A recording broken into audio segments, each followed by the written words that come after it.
सिमन की नई नई शादी हुई।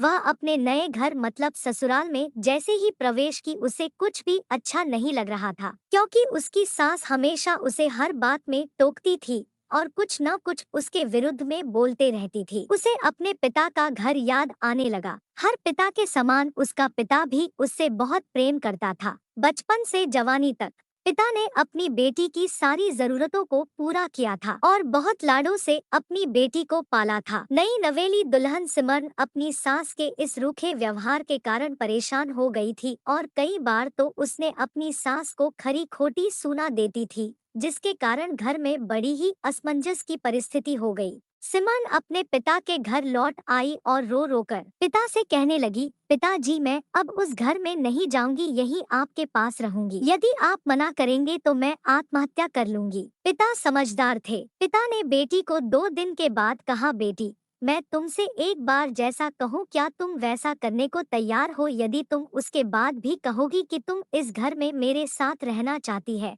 तो कोई बात नहीं। सिमरन ने पिता से कहा, कहिए पिताजी, लेकिन याद रखिए कि यह अंतिम बार होगा कि मैं उस घर में जाऊंगी। पिता ने कहा, वहां जाकर जैसे ही तुम्हारी सास तुम्हें कुछ बुरा भला कहने लगे तभी तुम अपने मुंह में एक कुल्ला पानी भर लेना और तब तक मुंह में पानी भरे रहना जब तक सासू माँ बोलना न बंद कर दे, और उसके बाद उस पानी के कुल्ले को नाली में थूक देना और फिर कुछ भी पलटकर मत कहना। सिमरन को कुछ समझ में नहीं आया, लेकिन वह तैयार हो गई। उसने ससुराल जाकर ऐसा ही किया। जब भी सासू माँ कुछ कहना शुरू करती तुरंत बहू मुंह में पानी भर लेती और बहुत देर तक भरी रहती। धीरे धीरे कुछ ही दिन में सासू माँ का व्यवहार इस बहू के प्रति नम्र हो गया। वो सोचने लगी, कितनी अच्छी बहू है, पलटकर कोई जवाब नहीं देती और गुस्सा भी नहीं होती। अब वो अपनी बहू को बेटी कहने लगी और उसकी तारीफ करने लगी। कुछ दिनों में सासू माँ का प्रेम भरा व्यवहार देखकर सिमरन भी अपनी सासू माँ को माँ के जैसा प्रेम करने लगी और दोनों खूब बातें करती, साथ साथ घूमने और मार्केट और खरीदारी करने जाती। कुछ दिनों के बाद सिमरन का पिता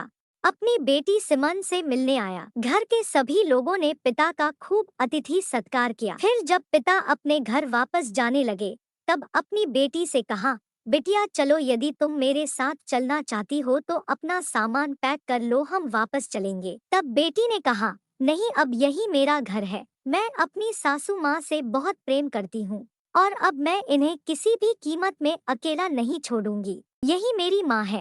पिताजी अपनी बेटी की इन बातों को सुनकर और सास बहू के अटूट प्रेम देखकर बहुत खुश हुए और बेटी को बहुत आशीष देकर खुशी खुशी घर लौट आए। जी हाँ दोस्तों, प्रेम सब बातों को सह लेता है।